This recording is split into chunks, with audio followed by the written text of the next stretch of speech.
Hello, welcome. I think we are live at live again at live at 5. And thanks everybody. Another week. Here we are back at home, not in the studio, but not for not good reasons. Just home in front of the traditional wall of books. I bought this early on in the pandemic. I want to get my money's worth. This backdrop makes me look like I know what I'm talking about. Very endearing. You can get yours too online. Amazon will deliver. I had today I've been out and around trying to get my vaccine. So I qualify for the vaccine now because I'm born 1970 before this date. I'm 50 years old, so 1B4 in Colorado, and I can get my vaccine as of Friday. But easier said than done. I stopped around, knocked on a couple doors. It feels somewhere between like trying to take advantage of like a good sale and like trying to score some drugs or something. I'm knocking on doors trying to see, hey, can you help me out? Can you slip me a vaccine? And they said, well, we'll put you on the wait list. Yeah, no vaccine for you today. So I'm on like 4 wait lists now. And everybody's promising, oh yeah, I know somebody, I can get you in. Okay, well, fine. I went into one office and I realized I didn't have my mask. So I went to put on a mask so that I could get in there because, so you still have to wear masks in Colorado. I know this was a good mask to wear. So that way no one would give me any questions. I could get my vaccine and not you got to wear your mask wherever you go. Actually, that mask is from the model Seder that we did for the Jewish Experience Sunday School on Sunday. Very cute. I had about 20 kids in my version of the model Seder. There were a couple and lots of parents sitting around and kids asking questions and drinking wine and matzah. Really very cute. A very lovely thing. We every year have done a model Seder for many, many years. It's definitely one of my favorites. Have a bunch of little ones at the Seder and they're very sweet. They're so happy to go run and wash their hands and go run and pour wine for each other and, and lean. And we taught them how to lean. Just very exciting like that. I do like this season, Passover it's a fun time, fun season. I want to wish a mazel tov to a couple of people that got married. Actually, we had a wedding at the Jewish Experience also this past Sunday. We have hosted quite a few weddings in our little facility, which is really lovely. And it was Zach Wappelhorst's wedding. So really very nice. Mazel tov to him and his wife and New Kala and to their whole family. Very cute. I happened to hear from the caterer, which was Orly Lissauer, who does a lot of great catering for the Jewish Experience. And she said she was really excited to cater this little wedding because she also catered his bar mitzvah. Isn't that great? She caters bar mitzvah. Now she's catering his wedding. That was very cute. You got to like that. There was found out that one of the other caterers in Jewish Denver of historic note, Oscar Singer.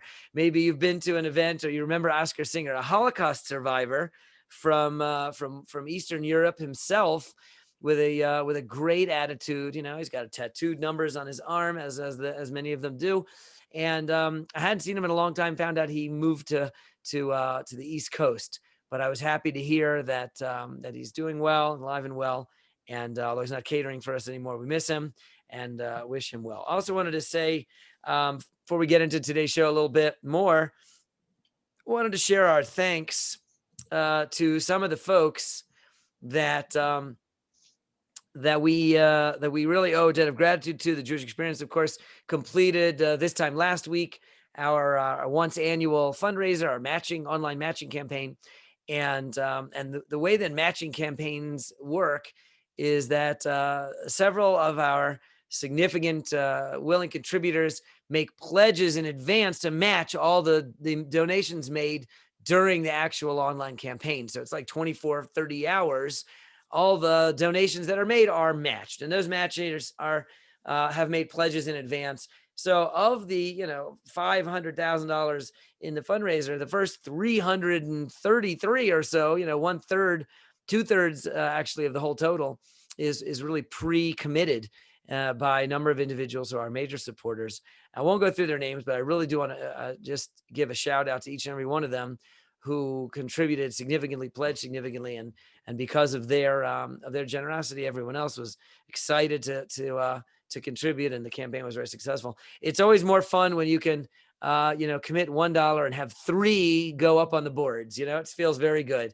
Everybody can feel like a big donor because your gift is tripled. So anyway, that's the way that these campaigns have run for the Jewish Experience and for lots and lots of organizations around the world for the last 5-8 years. I think this was our 8th matching campaign of this type.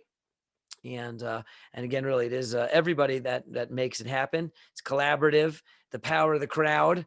And particularly, we just wanted to give a shout out today to the matchers who really launched the whole thing. Okay, now besides running around the city trying to get a corona vaccine today, I'm also doing a lot of Passover preparations, and I want to talk a little bit more today about the Passover preparations. I received a very nice Haggadah in the mail this week from the Dot Minyan, one of the local synagogues. Is a youth Haggadah, and it's got lots of pictures made by some of the kids. This looks like a Lego Kiddush cup that was made by somebody. Very cute. And it also does have all the words and some lovely explanations. I was delighted to receive it. But, really, here you go. This is the Seder plate that was drawn by Ariella Siegel in the 3rd grade. Very nice picture of a Seder plate with all the different parts. 6 things on the Seder plate. And you got to get them ready. You actually, one of the things that goes on the Seder table that we have to prepare in advance, interestingly, this year, is the salt water. Now, you might think, oh, what's the big deal? Salt water, right? I know it's 2 ingredients. I got a great recipe for you. If you want, you can borrow it. Salt water. And how complicated is that to make already? Why do I have to make that in advance? It happens to be that salting things is something that we generally don't do on Shabbos or even Yom Tov. So now water is not usually one of those things. We're usually thinking of leather work. One of the stages of tanning hides is salting them. There's a kind of a salting process that goes on. And so all the leather work is in the list of things that are excluded from Shabbos. And it just happens to be along those lines. We don't make salt water on the Sabbath also. So, hello, welcome to everyone who's joining. We were just talking about Passover preparation, things you have to do in advance. Number 1, have to make salt water in advance. So just put it on your list.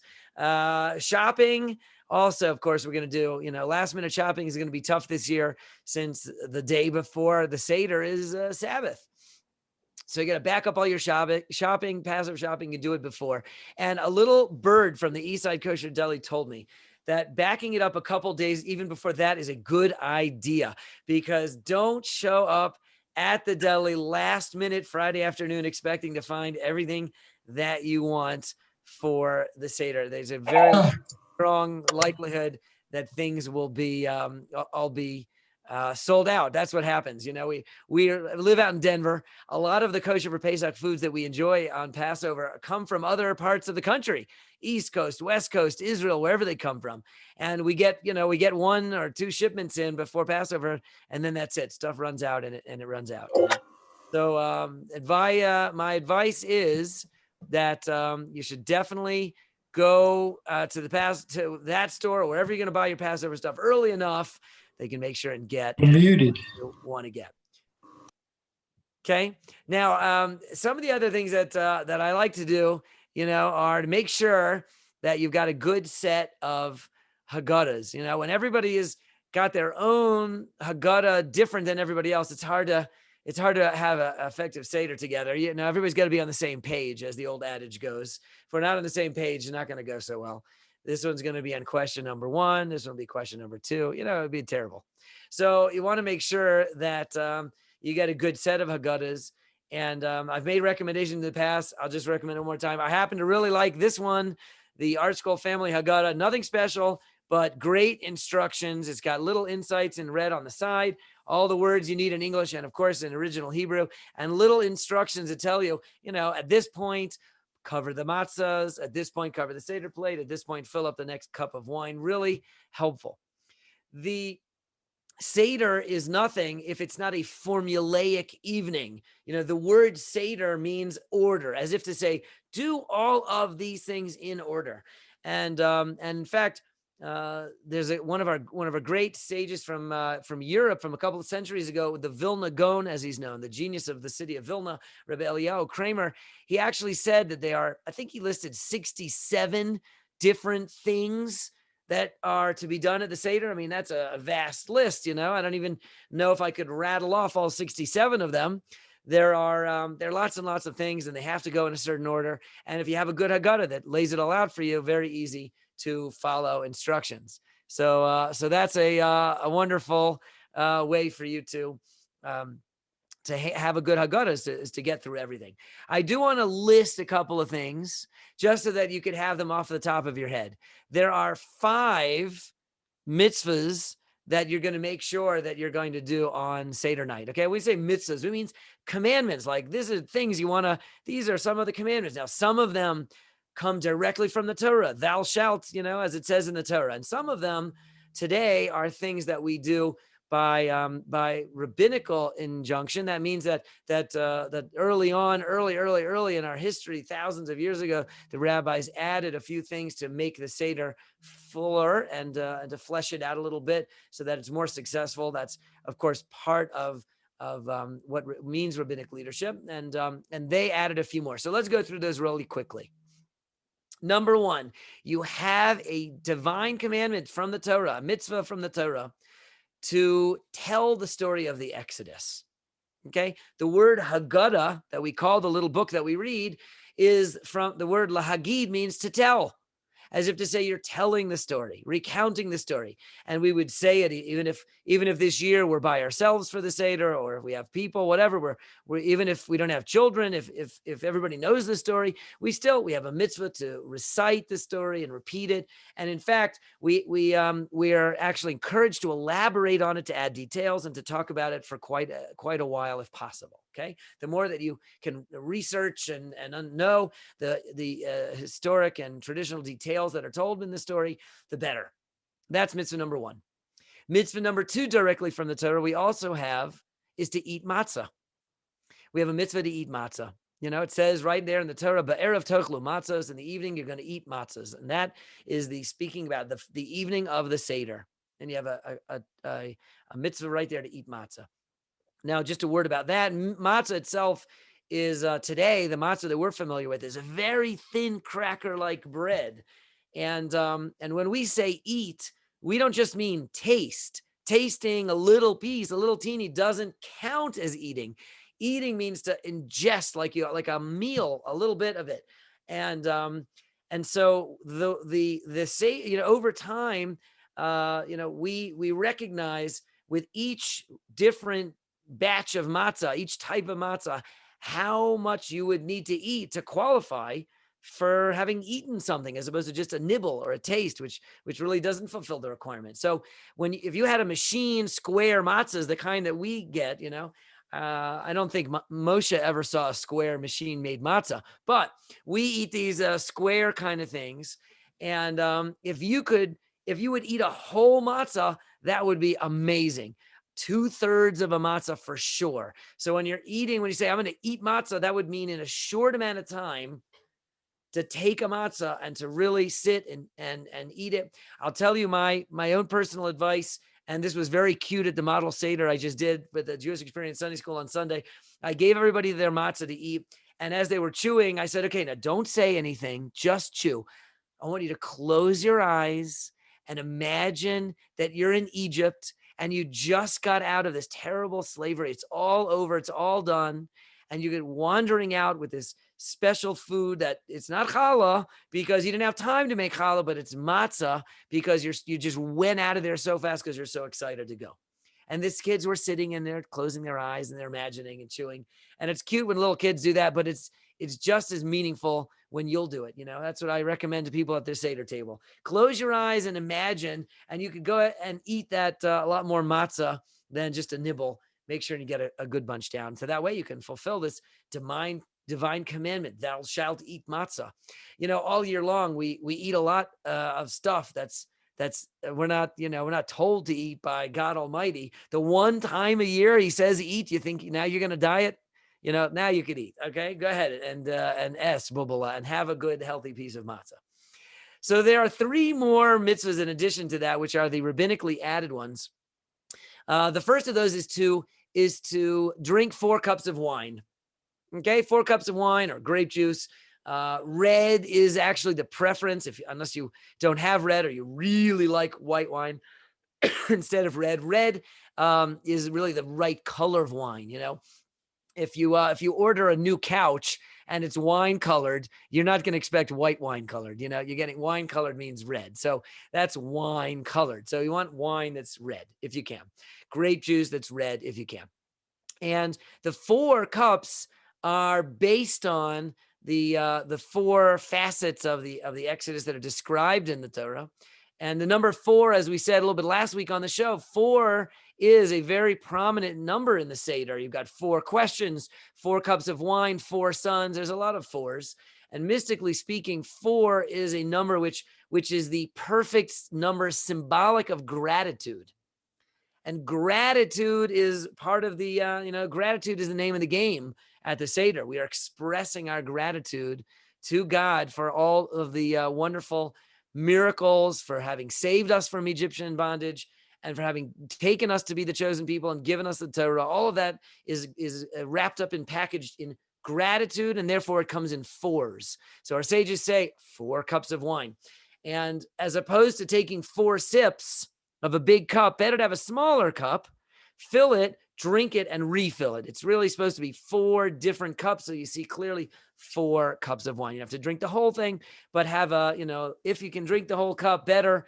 Maybe, most of the cup, and make sure you get just like a good eating of matzah, have a good drinking of wine, the 4 cups. Now, that's one of the 3 rabbinic mitzvahs. In addition to that, we also have a mitzvah today of eat maror, bitter herbs. Maror, we're familiar with the maror, the bitter herbs.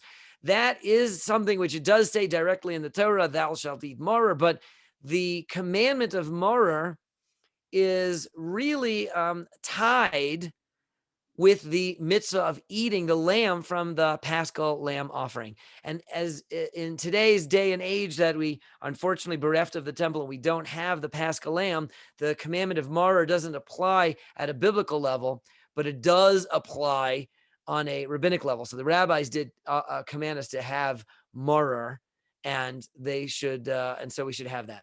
So that's maror eating, and the preference of what to choose, what herb is your bitter herb, would be either ground horseradish, not too sharp, don't kill yourself, or to have romaine lettuce. Romaine lettuce is also rather bitter without the nice salad dressing that you put on it all year long. Just plain bitter, maror, romaine lettuce. And if you're going to have romaine lettuce, make sure also, again, have a whole bunch. Nice big piece of romaine lettuce, or some stalks, a couple of the stalks. And that's really the most bitter part, frankly. If you want to have the thick stalks, have a couple of thick stalks of romaine lettuce, bitter.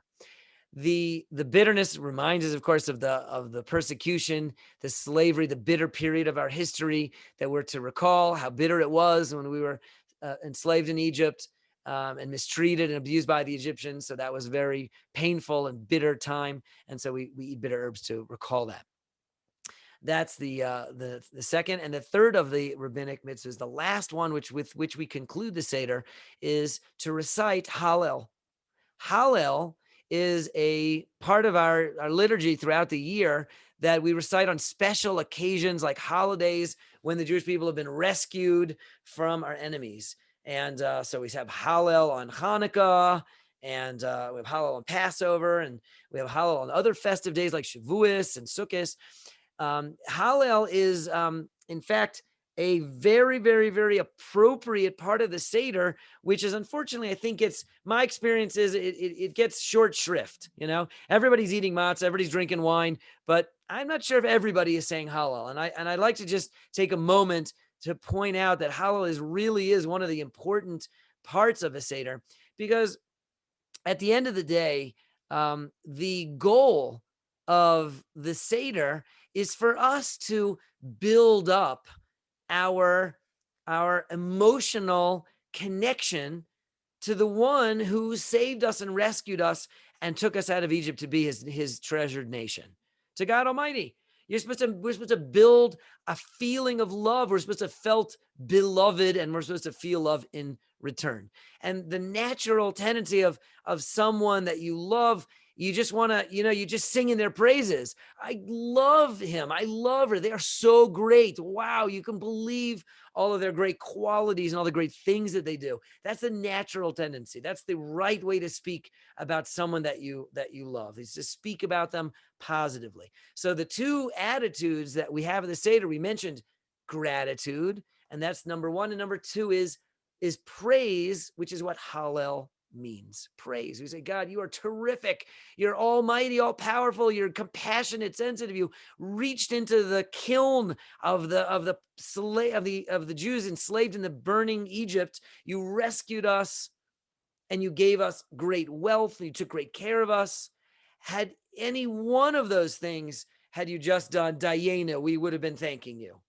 And you didn't only did that, you did also this and also this and also this. And the end of the Seder ends in Hallel. And Hallel is the way that we have to fail to say the Hallel at the end. A little bit is like a chutzpah. It's like being an ingrate. It's like, where are you? I did all this for you. And, you don't even say thank you. You walk off into the sunset. You don't appreciate me, after all I did for you, What am I, chopped liver? So that's how you make God feel at the end of the Seder if you don't say Hallel. Nobody wants God to feel like chopped liver. So the way that you finish off your Seder, and that is the third of the rabbinic mitzvahs of the Seder, is to conclude by saying Hallel. Now, so let's just review. As you got 5 mitzvahs, you have telling the story of the Exodus, eating the matzah, drinking 4 cups of wine, eating the maror, and saying Hallel. Those are your 5 key things. So we got 5. Now we got 4 cups of wine. 4 is an important number. 5 is an important number. And there's one more important number, which I want to talk about, which is 15. 15 is also an important number. Now, 15 is the number of steps of the Seder. So again, we said it's called a Seder because there's an order to it. So there's nothing haphazard here. And there are 15 steps to complete. I know we mentioned that we have 5 mitzvahs and 4 cups and 67 different pieces, but the Seder is actually made up of 15 parts. In fact, at the beginning of our Seder, and I think this is quite traditional, we actually sing the list of 15. I don't know if you ever heard that. Kadesh Urchatz Karpas Yachatz. It's like a list. What is it? It's like the table of contents. Can you imagine us Jews? We've got a song. We sing the table of contents. Here comes the Seder. 15 steps, and I got a song for you. But we actually sing them because we're embracing this number 15. Also, Dayenu. Bet you didn't know this. How many Dayenos are there? 15 stanzas of Dayenu. Right? It happens to be that there are 15 steps there. And none of this is coincidence. The number 15 is a very significant number to us, the Jewish people. It represents a number, in fact, a name of God, which would be spelled with those 2 letters. 15 would be 10 and 5, Yud and Hey. And those 2 letters together spell one of God's names. And it's the 2 letters themselves represent heaven and earth. Okay, so heaven is the 10, earth is the 5. Okay, the letter Yud represents heaven, says the Talmud, and the letter 5 represents the letter Hey. The letter Hey, number 5, represents earth. So what's the connection? What does it all mean? If you would have gotten an opportunity to visit the temple in Jerusalem in its day, you would have seen that from the outer courtyard to get up into the inner courtyard, there was this big set of steps. How many steps were there? 15. There were exactly 15 steps. Now, a step in Hebrew could be from the word ma'alos. Steps, ma'alos, which is to lift you up. Of course, you go up the stairs. And ole means to go up. Ma'alot means to take you up. The stairs take you up. That's why they're called ma'alot. In Psalms, we have shir ha'ma'alos. We have psalms that take you up, songs that take you up. And how many do we have? 15, of course. So the 15 of these psalms are called songs of ascents in English, that they lift you up. So what does the number 15 represent? The number 15 represents, just like Led Zeppelin, the stairway to heaven. Okay, that's 15, stairway to heaven from here to there. The path, the ladder, the link, this is my route. This is the way that's going to get me from earth below to heaven above. And the Seder is going to do that for you. That's why it has 15 parts. When we're saying Dayenu, recognizing all of the things that God's done for us, that's going to get us there. That's 15 of them. Song of Ascents, 15 songs that King David gave us in Psalms and Tehillim that will lift us out of this world. That's what we all want, right? We want to get out of this world. And so the way that we do that is with 15. So that's a big number in the Haggadah also. And it's part of our real goal is to connect, is to be attached to the transcendent and to recognize we're on a journey. We're on that step ladder. We're climbing the stairway to heaven, I think, as the lyrics go. We're on our way, and that's part of what we want to, the perspective we want to arrive at when we're at our Seder, when we're done with our Seder. That's where we want our Seder to take us up, take us out of here. And so, we know that the holiday is also thought of as the festival of freedom, of liberation, of removing us from the rotten and the awful and bringing us to a better place and to something more. And that energy was not just present in the universe in that year that the Jews actually left Egypt, but it's present each and every year on that day, on in the holiday of Passover. The energy of freedom from constraints and restrictions is present, and we can capitalize on it. The Hebrew word for Egypt, the name for Egypt in Hebrew is Mitzrayim, right? So I don't know if you ever had this experience, but I was in Cairo once, and there was a huge skyscraper in the modern part of Cairo, and it had written on the top, it was the name of the Bank of Egypt. You know what it said? Mitzri Bank. Mitzrayim, the name Mitzrayim, that's what they call themselves. It's not just the old ancient Hebrew word, but that's the word for Egypt in Egyptian. Mitzrayim, the Mitzri Bank. Okay, that's their bank. Now, if you look at that word in Hebrew, our sages point out that it means Mitzarim. You can read it Mitzrayim or Mitzarim if you pronounce it just slightly differently. The word itself means constraints. Like the word Egypt means like straitjacket. You are tied up and constricted. You know what a straitjacket is? They take these. You put goes on the front and they tie it your arm around in the back and you're completely stuck. You're constrained. That's a straitjacket. Egypt, the word Egypt in Hebrew means straitjacket. The Jewish people were constrained there. We were held down. What were we held down from? We were held down in our efforts, in our strong desire to rise above this mundane, physical, misleading, tricky world. We wanted to rise above that. We want to transcend. We want to achieve great things spiritually and to transcend the world around us. But Egypt had us locked down. There was no time. There was no place. There was nothing but stress, slavery, constriction, and they forbade us from doing all kinds of Jewish things. And we were constrained there. The release of the Jewish people from Egypt is to release us in order that we can be free of those shackles and to be able instead to express our spiritual desires, our dreams, to soar spiritually and to transcend and to be able to become the godly people that in Egypt was just not possible to become. And that's every year, that's our potential.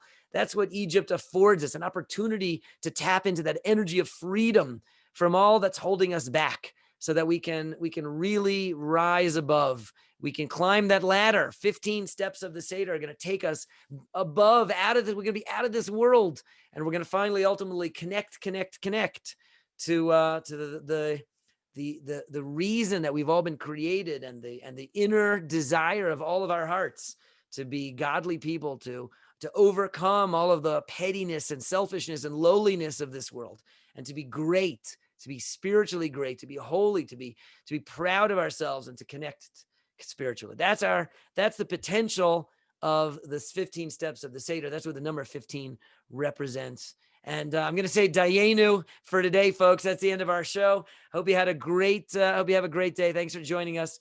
And we will see you, God willing, tomorrow on Live at 5. Have a healthy and have a holy. We'll see you tomorrow.